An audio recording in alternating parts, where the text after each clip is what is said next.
Welcome to NCFM, Women Against False Accusations. This podcast shares truth about false accusations of sexual assault and abuse, revealing just how easy it is for the men in our lives to be falsely accused. You will hear true, heartbreaking, and sometimes shocking stories from the mothers, sisters, wives, friends, and advocates of men living the trauma of a society that has moved away from presumption of innocence. We invite you to join us as we take a stand for truth.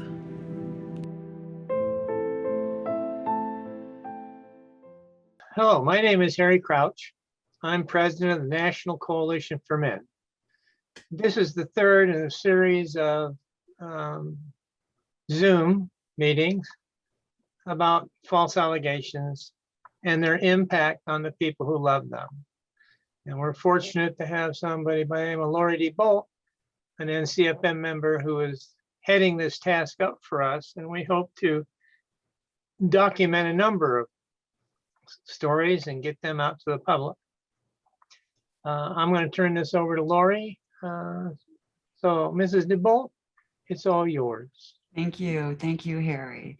Yes, thank you. And yeah, my main goal here is to make sure we get these stories heard. So I would like to someday tell my story. But for now, I would like Irene, thank you so much for joining us. I'd love to hear your story of what's happened in your life. Well, thank you for having me, first of all. And my tale is a cautionary tale because before this happened to us, we had no concept that something like this could happen. So let me give you a little background. I met my husband in 1995. We were actually both going through a similar situation in previous relationships. We were headed toward divorce. We both had children about the same age.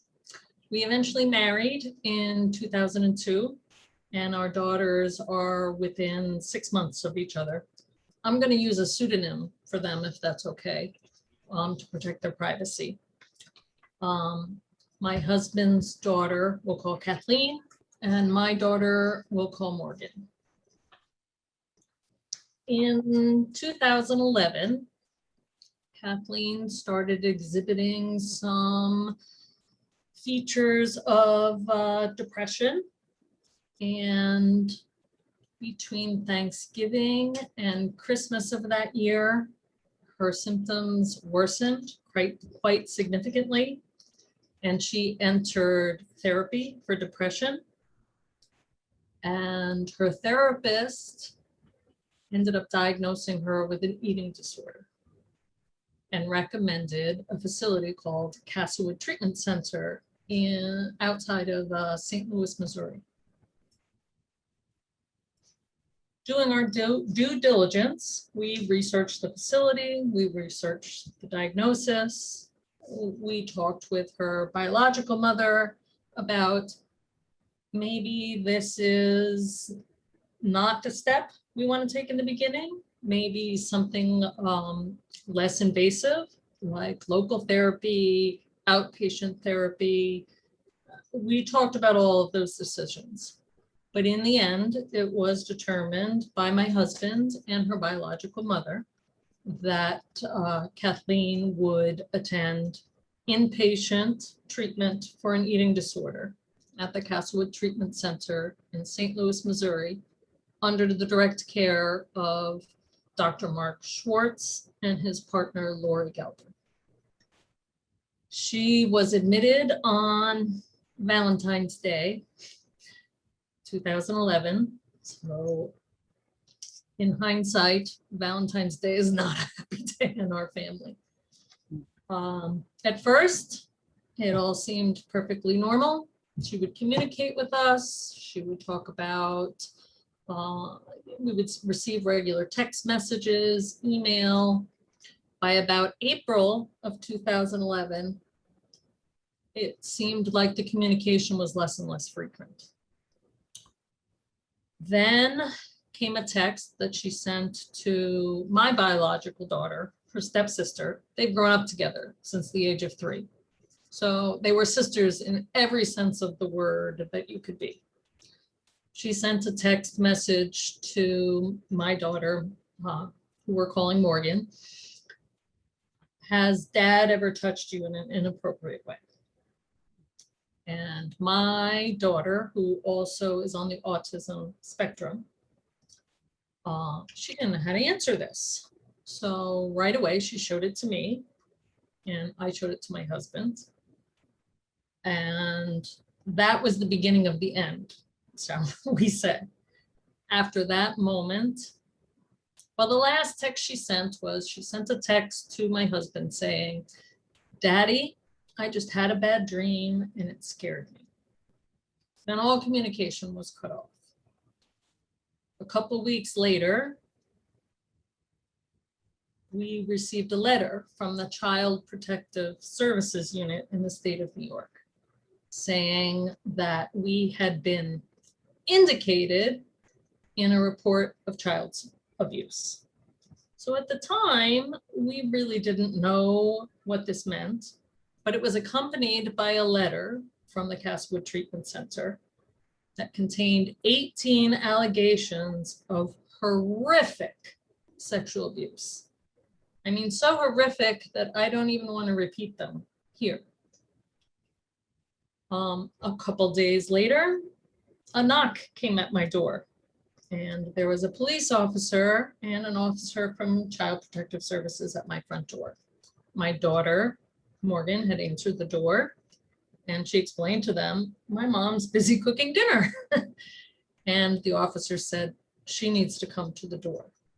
So I came to the door and they said, we need to come in, we need to sit down. There's been an allegation of inadequate guardianship made against your daughter, Morgan, and we need to investigate.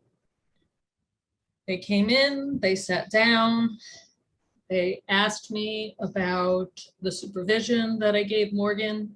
I explained to them that yes, she had a developmental disability and that I had reduced my hours at work recently because her symptoms were acting up. She wasn't actively in school at the time. She was being tutored by the local school district at home because she could not attend school. But I explained other than that, there wasn't a problem. I asked who made the report. They couldn't tell me.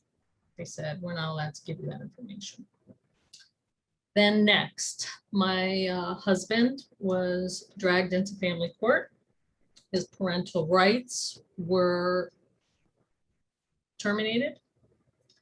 He had an order of protection taken out against him from his ex-wife and Kathleen.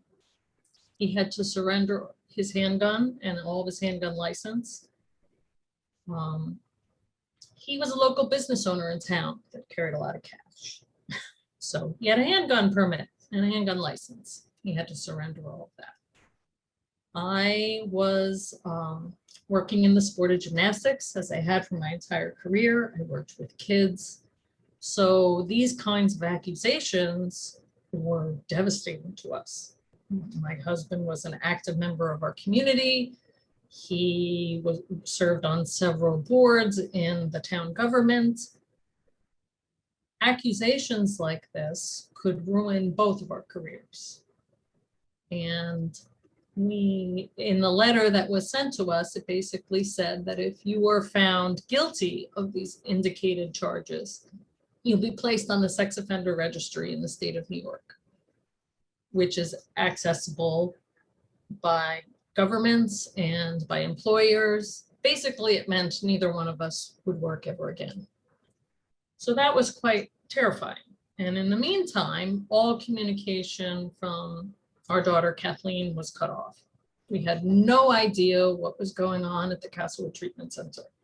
We would call there and they would say, we can't confirm or deny that she's even a patient here. And meanwhile, it was my insurance that was covering her stay there. So my husband said, okay, well, in that case, I'll contact Aetna, who was our insurance carrier at the time, and I'll make sure that no further funds are made available. And he hung up the phone. And about 3 minutes later, Dr. Mark Schwartz, who was the clinical co-director of this facility, called him back and talked about how imperative it was that she stay in treatment. It talked about how if she left treatment, she would likely die, and that they were working out these thoughts that she was having during therapy, and that he had every reason to believe that this could be resolved. That was the last we heard from Dr. Mark Schwartz. Meanwhile, behind the scenes, they were actively working with Child Protective Services in our state. This also triggered an investigation by the Special Victims Unit of the State Police from New York. Since my husband's business, which was a restaurant that also served alcohol, it also triggered an investigation by the State Liquor Authority. We later came to find out that, I mean, I call her my daughter. I'm sorry. I've known her since she was 3 years old. Technically, she's my stepdaughter. But Kathleen came to accuse my husband of the most heinous crimes anybody could levy at anyone. She accused his customers at his establishment of abusing her. She accused the local DARE officer. I don't know if you're familiar with DARE, but in New York, DARE is drug assistance awareness program, and there's an officer allocated to it that teaches the local children about resisting drugs and alcohol. She accused him of getting her drunk in the bar and then laughing at her when she failed to breathalyze her. So my point is that these allegations were so ridiculous and so outlandish that any degree of trying to corroborate whether or not these allegations were true would have shown my husband to be innocent. But the standard of evidence under Child Protective Services, at least in the state of New York, is some credible evidence. It's not beyond a reasonable doubt. It's not you're innocent until proven guilty. It's some credible evidence. And our daughter gave a deposition that stated all these heinous counts of abuse, horrific rapes, rapes by other people that we knew, rapes that occurred in my own house that I knew about and that I laughed at, just thinking they were funny. So I was at risk of losing my own biological daughter to foster care because they thought it was a dangerous situation. My husband had already lost all of his parental rights and had an order of protection. And Child Protective Services had 60 days to render their decision. So we had nothing to do but wait. After 60 days, a letter came in the mail that said, this report has been deemed indicated, which means that there's some credible evidence that the abuse occurred. That's it. You are now going on the Child Sex Offender Registry. And, oh yeah, if you'd like to appeal this, you can. But you must do it in the next, I believe it was 60 days, might have been 90. You can appeal it. So my husband automatically said, I didn't do any of these things. This is crazy. I mean, we were devastated. We were scared. We were frightened that my child on the autistic spectrum would be removed from the home and put in foster care. We basically felt that we had no choice except to fight these allegations. So the way it works is you appeal these allegations through the county that made them, which happened to be about 3.5, 4 hours from our home, which is where our daughter, Kathleen, lived at the time. So that's where the allegations were made. So we found a lawyer, luckily, through some friends of ours that really believed in our case, and we started an appeal against some credible evidence, which is a very, very low standard. What we didn't realize is that there's no trial. There's no, you get your day in court. The way it works on an appeal is you show up to the county where you've been indicated, and they hear testimony on one day. It's one judge, it's a prosecutor, it's your defense attorney, and it was my husband. I wasn't even allowed to be in the court because I was going to be called as a witness. Then they would adjourn the hearing for the day, and they'd say, we'll reconvene next month. So this process was drawn out over a long period of time, 5 to 6 months. We brought in our witnesses. They presented their witnesses. My daughter, Kathleen, who is actually my stepdaughter, presented drawings that she had made during residential treatment for an eating disorder. And they were presented as evidence, these drawings she had made.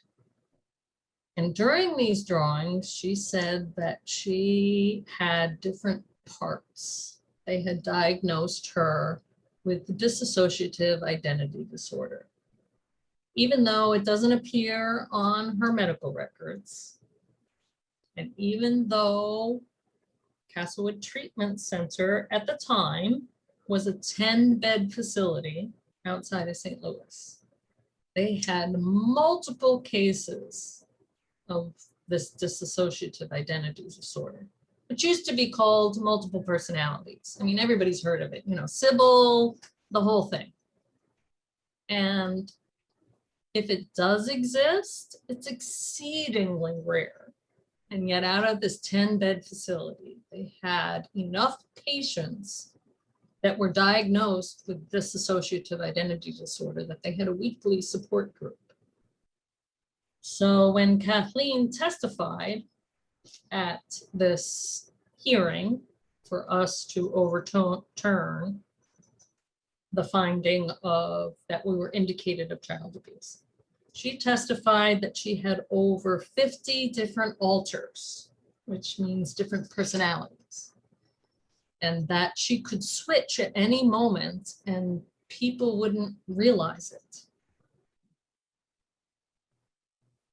She testified about the different therapies that they used at Castlewood Treatment Center, and none of which are supported for eating disorder treatment.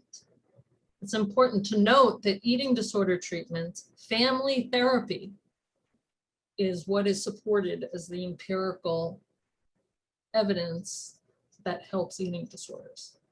She was cut off from her family and alienated from us very soon after her admittance to this facility. And she was diagnosed with this dissociative identity disorder. She was convinced she had all these different parts. They used recovered memory therapy, whether it was hypnosis or EMDR or internal family systems therapy. These are all the types of therapies that this facility promoted. Even though when you just Google them, they're the renowned institute for treating eating disorders. We only found this stuff out later. So I guess the point being that we didn't know what we didn't know. So we didn't know the questions to ask. Anyway, back to the hearing. We had a number of people testify. They had a number of people testify. And then on the last day of the hearing, my husband finally got to speak for himself. And what he said was, I've had to stand up in court and be accused of the most horrific things you can ever imagine. I've had my parental rights terminated. I've had an order of protection taken out against me. I've had my handgun license revoked. I have faced the shame and the fear that someone in our town might find out that this is going on while all of these organizations are investigating. Now, the Special Victims Unit of the State Police didn't find anything. The Liquor Authority didn't find anything. So all those investigations, they don't produce a report saying, okay, you're innocent, we don't believe these. They just quietly go away. And what remained was this matter in the court with Child Protective Services. So my husband finally got to speak after about 9 months of having the most horrendous allegations you could ever imagine thrown at him. And I have to tell you, he is definitely by far the strongest man that I have ever encountered, for his ability to keep his cool and not freak out and be able to withstand these charges, because our life as we knew it was hanging in the balance.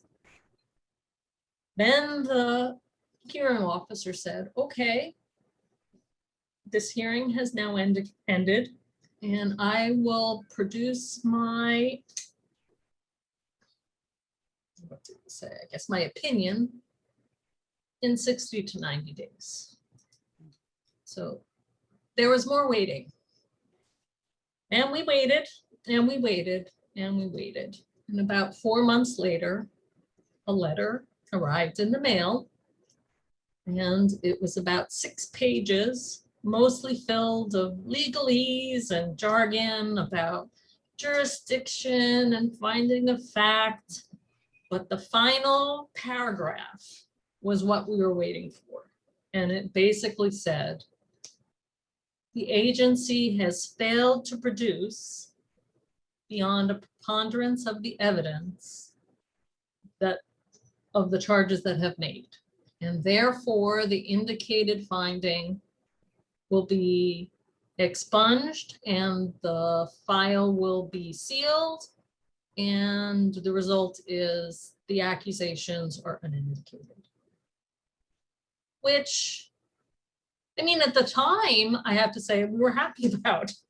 Yay, you know, we survived the police investigation. We survived the Liquor Authority investigation. We survived Child Protective Services. My daughter gets to stay with us. But it really was a hollow victory, because our daughter Kathleen, who had testified against us, still wanted nothing to do with us. This is in 2011. It's now 2021. She has not spoken to us since. She actually believes these things that were put in her head. And that's the point that I want to get across. Recovered memory therapy has been out there since, you know, it was in its heyday in the late 80s and early 90s. It was on Geraldo, it was on Oprah, and these people would come on, you know, the McMartin preschool and, you know, satanic panic and all of these situations. And yet you never believe it's going to happen to you until it does. And then, you know, originally, we really believed that we were the only ones in the history of the universe to be going through something like this. And it made us feel incredibly alone and incredibly isolated. Then later in the year, in 2012, a case came forward against Castlewood Treatment Center and Mark Schwartz. And it was eerily similar to the allegations made against my husband. And it also talked about satanic ritual abuse. But the main point that really struck home with us was that under hypnosis and under the therapy practices of EMDR and internal family systems, that this patient came to believe all these false memories. And so she sued Mark Schwartz and Castlewood Treatment Center. Very soon later, 3 other patients came forward with similar allegations and filed similar suits. And all of a sudden, we said, wow, this is a 10-bed facility, basically in the mountains outside of St. Louis. How can this many people have this problem? And it was through other people's pain and anguish that we were able to identify with them and say, you know what? It's not just us. And if it's happened to these 4 women who have chose to file suit, there has to be more people out there. And we started, in the beginning, it was called a support group. We call it Castlewood Victims Unite. And if I had the ability to change the name today, I would probably choose survivor rather than a victim. But at the time, we really felt victimized. And slowly but surely, other people started coming forward and contacting us. We heard from patients who came to believe, came to realize that their memories were false, and they're called retractors. That they falsely accused their parents of horrendous abuse. There were cases where one girl, her father had died before she came to realize that what she accused him of was false. And she felt horribly guilty. And we connected with her. There were cases of women who lost their children because they had made these allegations of participating in horrible satanic ritual where, the flesh of a baby was handed out for the other cult members to eat. I mean, this stuff is just so horrendous. But she lost her 2 children to this and has not gotten custody of them back, even though later on she's come back to recant these things. And I guess the kicker in the whole story is that eventually these lawsuits were settled out of court with a gag order. We have a source very close that has said that they settled for large amounts of money, that these victims or these former patients were scared to go on trial and testify because they thought that they would be ripped apart because of the things they had suffered mentally, because of their mental diagnoses. So they took the settlement. And because of that, these practitioners and these eating disorder treatments continue to practice today. And since 2011, we've had more than 200 people contact us to say either they were directly a patient of these facilities and had false memories of abuse and accused people, or they were the family members who have been falsely accused and don't know what to do. And it's just implausible to me that these facilities and these doctors have had zero accountability, have not been called to the carpet for what they have done wrong, and are free to continue practicing. And they continue to prey on these vulnerable young women and men who are seeking help for an eating disorder. And they're already vulnerable because they're malnourished and they're underweight. They're put on serious psychotropic medications, and then they're subjected to these harmful therapies, which have long been debunked. And people don't know what risk they are at.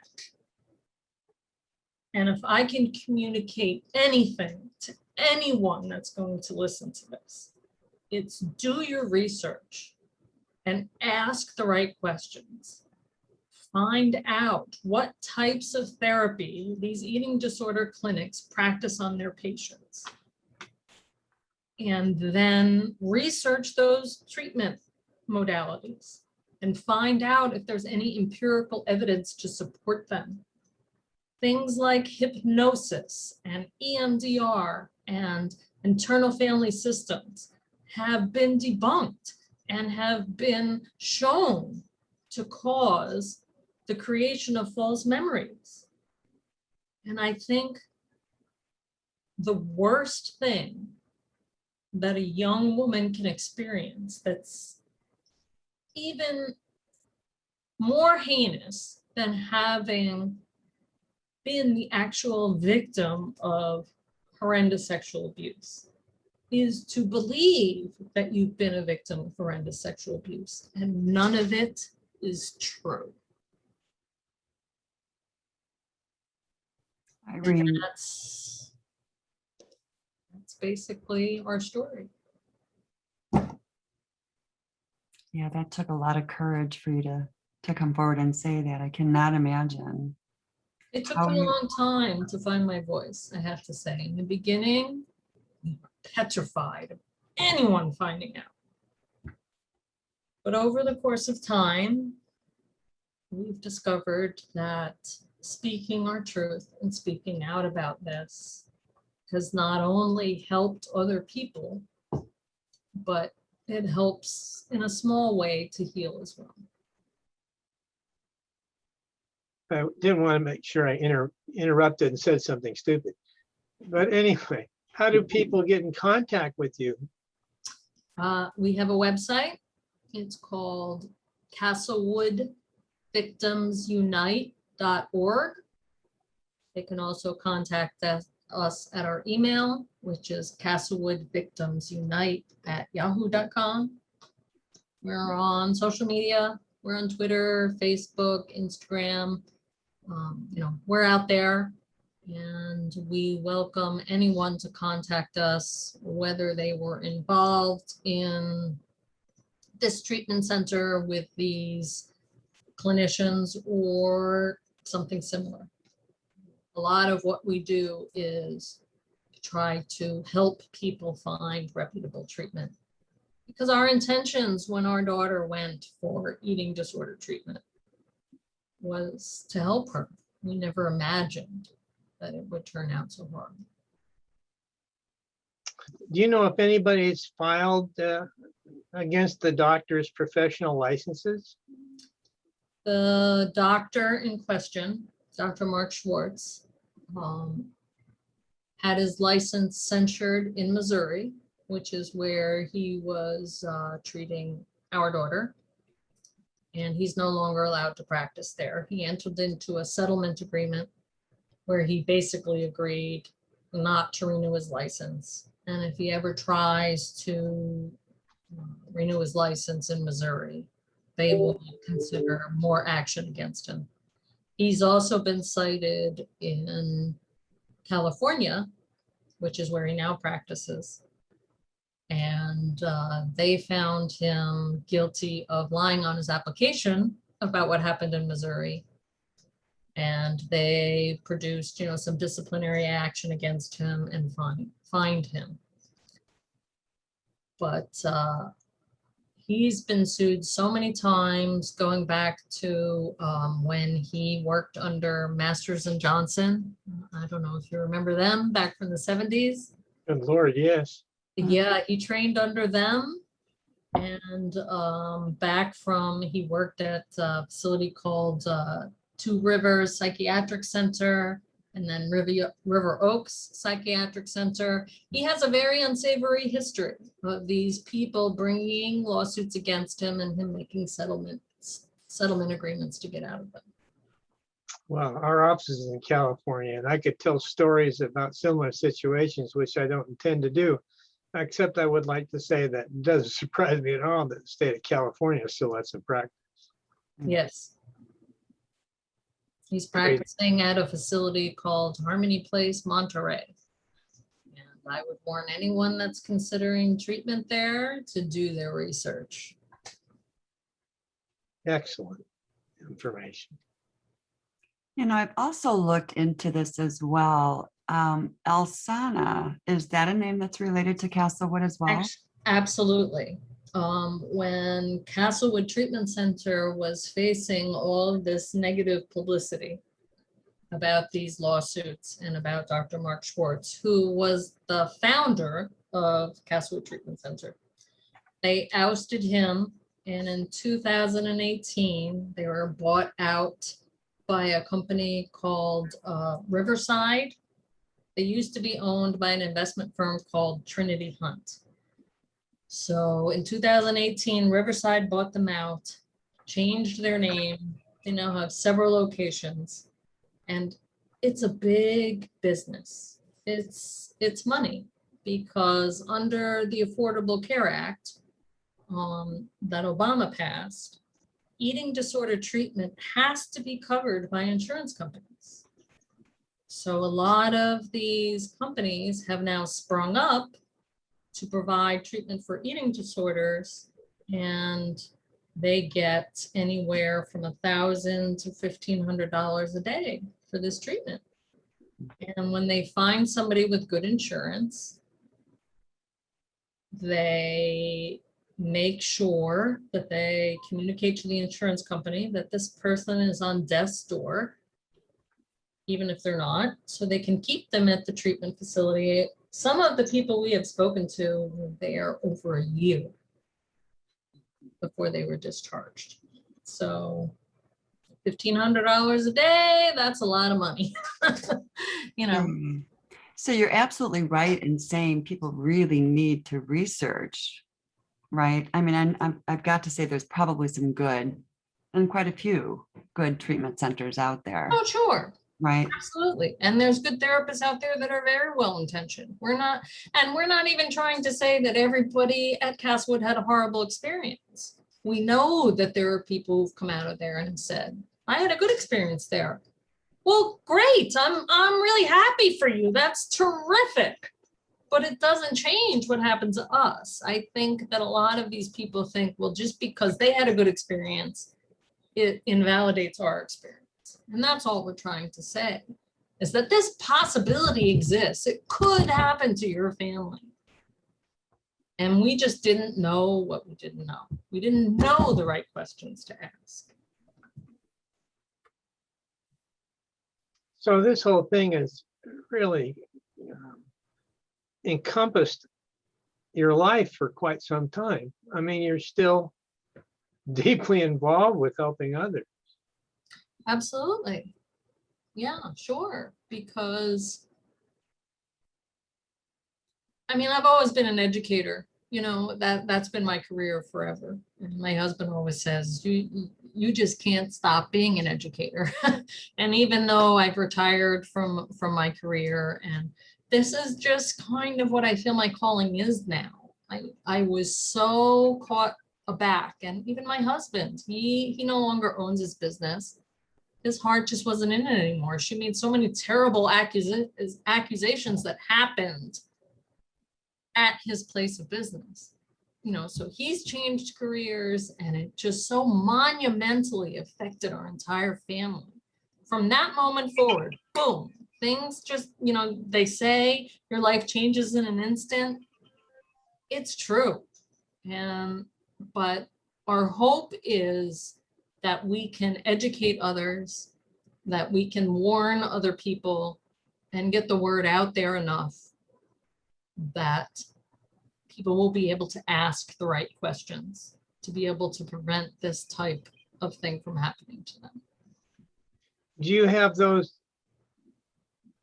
Do you have a list of questions that you think would be helpful for people? I mean, have you created something like that? I have, but since I don't have it in front of me, basically off the top of my head, I would definitely look up the license of anyone that would be involved in the treatment of my child. I would investigate and ask them what types of therapy that they use in the treatment for eating disorders. And by far and away, the empirical evidence supports family therapy as the #1 treatment for an eating disorder. And if they suggested that my child needed to be cut off from her family in order to recover from an eating disorder, that would be my first red flag, which is what Alsana Castlewood Treatment Center did. Very early, they cut our daughter off from her family and shut down communication. So those two right there are extreme red flags. I would stay away from any recovered memory therapy. I think if someone goes digging for recovered memories, that's a red flag. Things like hypnosis or dream state therapy, guided image therapy, EMDR, internal family systems therapy, these have all been shown that they have the ability to produce false memories. And then I would encourage everyone to go look at the research from Dr. Elizabeth Loftus. She's done tremendous work in the area of false memories and recovered memory therapy. And if I had only listened to her back in 2011, or 2010, I don't think we'd be in this situation. That's very good information, Irene. Thank you so much for sharing. I can relate to the stress. I can absolutely relate to that with my son and his situation. And having you share this is courageous. And I love seeing that you're actually doing something positive by trying to educate others. So thank you so much. Oh, thank you. And I hope I was able to get across the emotional impact. Sometimes I get in my educator mode and I have trouble communicating the devastation of what it did to my husband. And I'm amazed that man is still standing today. He's definitely one of the bravest people I know. So I hope that comes across. Oh, it definitely comes across. You know, when you share your stories so many times, you begin to lose the stress, but then you gain more energy and more power, right? So we've all been through those stages. Yeah. I have been through those stages where I could not even get through a sentence of my son's story without bawling. Right. So yes, you're Yeah. I'm there Okay, with well, I you. don't want to lose that because I think that's what reaches people. Yes, I agree. It is painful. It is very painful. Thank you so much though. Oh, thank you for letting me tell my story. I really appreciate it. It's wonderful. Thank you for joining us, and thank you for sharing the story. Excellent. Thank you for having me. I appreciate it.